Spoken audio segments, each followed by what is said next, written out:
It's been a tumultuous few weeks for Mets fans. First, trading Brandon Nimmo, the longest tenured Met. Then a week later, Edwin Díaz signs to the Dodgers, Pete Alonso to the Orioles. And just like that, the Mets core is gutted, and the team is looking in an entirely new direction. Welcome back to the fourth quarter. Today, we're going to be talking about the Mets. All right, there's a lot going on with this team, right? They just signed Polanco, Jorge Polanco, who solid, right? He's 32, 2-year deal. He's going to play first base for the team, 265 average, 26 homers, 70 RBIs, 125 hits last season. Solid signing at first, so he's going to be our new first baseman, but it's going to be a completely new look Mets, right? 3 of the longest tenured fan favorite Mets, huge part of our core. It's a core that didn't end up winning anything. They peaked in 2024 in the NL Championship when they went 6 games against the Dodgers, so looking for an entirely new direction is Stearns and Cohen, obviously, and obviously Mets fans are not very happy about it.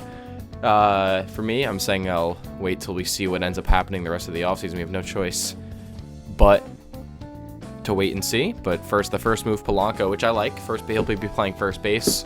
First base market didn't really have much, so the really only other option that I saw fit as terms of free agents was having Bellinger play first base again, which they obviously didn't end up going with it. They ended up converting Polanco, who's played 1 game at first base in his career, but converting a middle infielder, just a pure athlete, to first base shouldn't be too terribly hard, so I do think that won't be much of an issue, right? And the Nimmo trade is another thing I want to talk about, right? They traded Nimmo for Marcus Semien. Marcus Semien's going to be the second baseman of the year for the New York Mets, and I think that's a good trade, honestly. As much as I love Brandon Nimmo, I think that trade was good. I think Nimmo, right? You look at Brandon Nimmo, right? He's started to convert his contact for power, and when guys do that, they usually last around 2 years, and then he starts falling off a cliff, and I think Nimmo was starting to fall off a cliff in terms of production. I think the plantar fasciitis really did kill him defensively.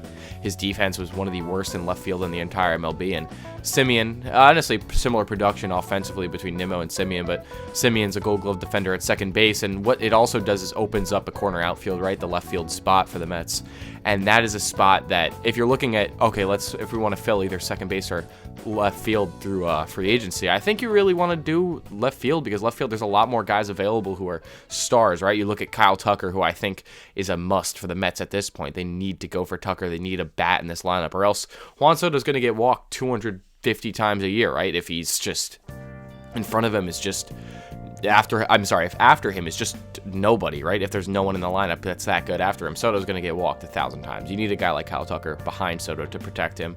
I think that's going to be a huge thing for the Mets if they could go and get Kyle Tucker. Fernando Tatis possibly by trade. They said he's off limits, but I guess we'll see how the rest of the offseason plays out. But I think opening up the corner outfield spot in terms of a second baseman who's on a shorter term deal. Nimmo had a lot of years left. Semien, not nearly as many. So if you look at that, I think it was a good move for the Mets in terms of distance. And Edwin Díaz, the Mets really never got a chance to match, just went to the Dodgers, that's an incredible move for them. They needed a closer. They get the best in baseball, because what else would the Dodgers do? And yeah, that one's gutted for Mets fans. Pete Alonso as well. They didn't want to go the years that the Orioles did. I don't really understand the move, honestly, too much for the Orioles. He felt like a perfect fit to me for the Boston Red Sox, but it was a bidding war between the two, and he gets his 5-year deal. I'm happy for Pete that he gets his years, gets his money, gets valued by a team. Mets were never going to give him that many years. The AAV's never really much of an issue for the Mets, but the years is something that they weren't willing to go to, and Pete just went to the Orioles because of it, and now they had to find Jorge Polanco to play first base, who's not a bad option, but definitely a step down for Pete Alonso's production. For the rest of this offseason, it's going to be huge, right? So I talked about Kyle Tucker already. I talked about either Tatis by trade, right? One of those two guys, possibly Bellinger, is a last resort, I think, has to be on the Mets. Bellinger had a great year last year as well, but Tucker, Tatis bring a level of production that I think we need in left field, right? We need another huge bat on this team.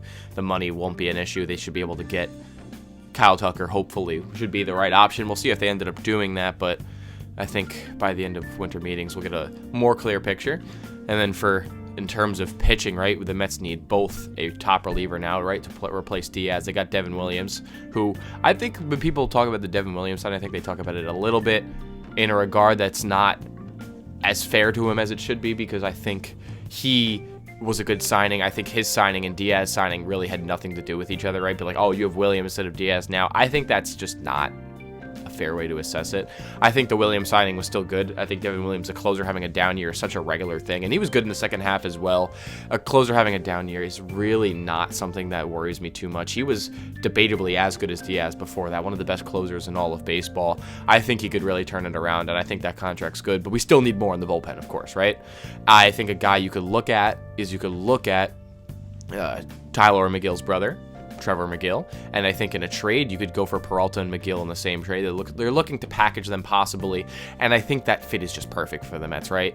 You would have to give them some combination, maybe Jet Williams, as well as you would have to offload a lot of the farm, possibly give up Jonah Tong, Brandon Sproat, a lot of guys down low, maybe even more major league ready guys, Ronnie Mauricio, whatever they end up wanting. It's going to be a debate between that, but it's going to take a lot, right, to get Peralta and McGill in the same trade, and I think that's something that the Mets are willing to do. And if not, they go after Tariq Skubal, right?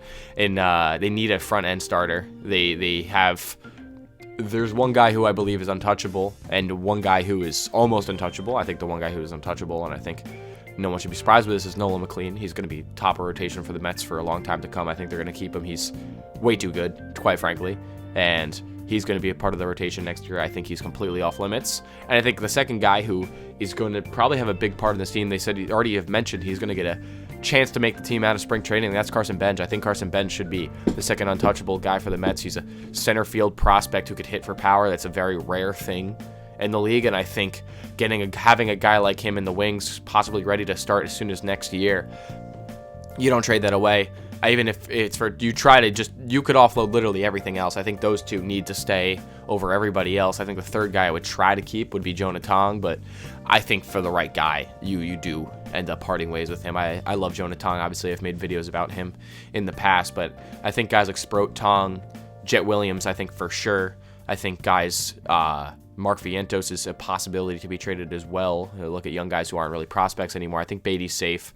I think Acuna could be a trade target. I think Ronnie Mauricio. I think a lot of these guys are all up for grabs depending on the team. I know they're not going to try to, obviously, not all of them are going to get traded. I think it'll be some mix of them, but it just depends on who they go to, right? If they go to the Tigers, who do the Tigers want for Skubal?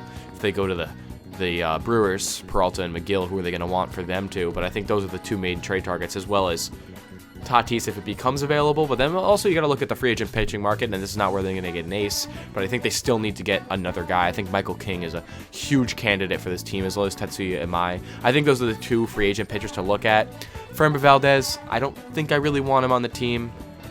He's the other top really pitcher on the market. I know it's bad to base a guy off of one clip, but I really do not like when he crossed up his catcher. I think that's something that I don't want in the clubhouse. Is someone else I don't want in the clubhouse who I want them to trade. I don't care what it's for, to be honest, is Jeff McNeil. I think Jeff McNeil, he's kind of lost his spot on the team, right? We have guys like Acuna, depending if we keep him, who basically end up filling the same role as Jeff McNeil. I think the interesting with Jeff McNeil is that if you trade him to Colorado, he would be a superstar in Colorado. I think the way he hits the ball, if he goes to Coors Field, the bigger outfield, as well as the added elevation, I think Jeff McNeil genuinely becomes a superstar in Colorado. I mean, they're not going to be winning many games out there, but he would be so good in specifically Colorado. It's just something I talked about with my friend that I thought was really fun to mention, that Jeff McNeil would be a superstar if he played at Coors Field, which I would hope, honestly, he could have. I like Jeff McNeil a lot, but I think his time, they're getting rid of the core. I think Jeff McNeil should be the next to go, right?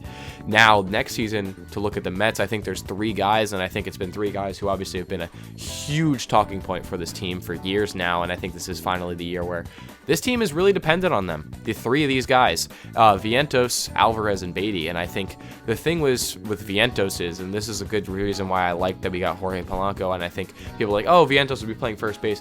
I think for Mark Vientos, this is a make or break for year hitting-wise, right? For him, it's a huge year, right? He had a down year last year. He had an incredible, not technically a rookie, but we'll say rookie campaign in 2024.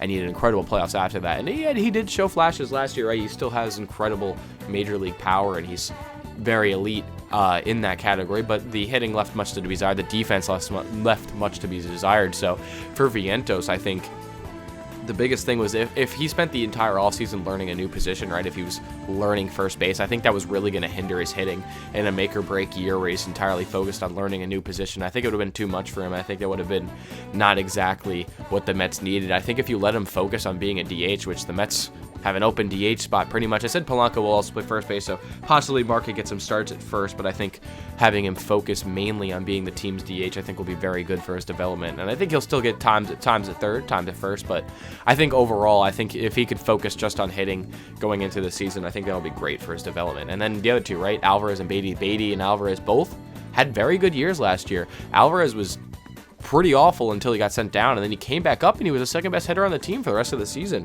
He was incredible. He improved his defense a lot throughout the year. He's still got things to work on, but as does any young player.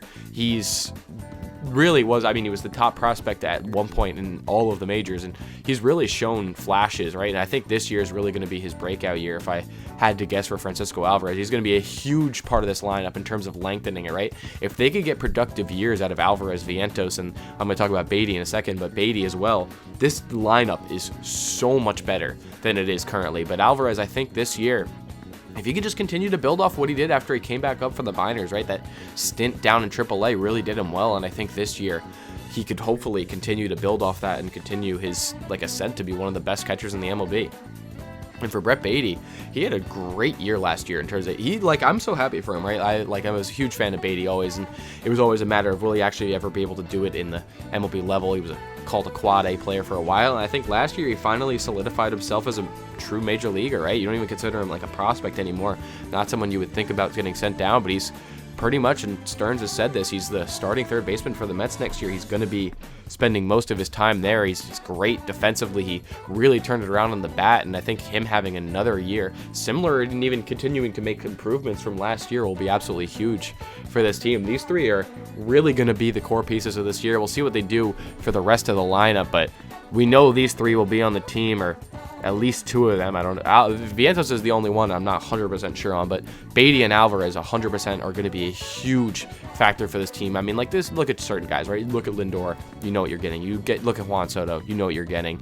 And then there's also another few guys that we need to look at in terms of how good they'll be next year, and I think one of those guys is Kodai Senga, right? Kodai Senga battled injuries all year last year. It's hard to even quantify what he did last year because he barely was able to see the field. If he's able to get back onto the field, he's a guy who could really turn it around. I think it's a guy you don't trade because really his value on the trade market is not worth what he could possibly be for your team if he comes back. So I think Kodai Senga, who's been battling injuries for 2 years straight, if you just give him a chance, try to let him heal and come back to the form he once had, I think that could be something that's absolutely incredible for the Mets. We'll see, though. There's a lot to go in this offseason, and thank you for listening to this little random Mets rant on the fourth quarter. If you enjoyed, more content like this will be coming out all season long and all off-season long as well, so we hope you all enjoyed. Leave a like, comment, and subscribe, and let me know in the comments who you think the most important people for the Mets to sign is.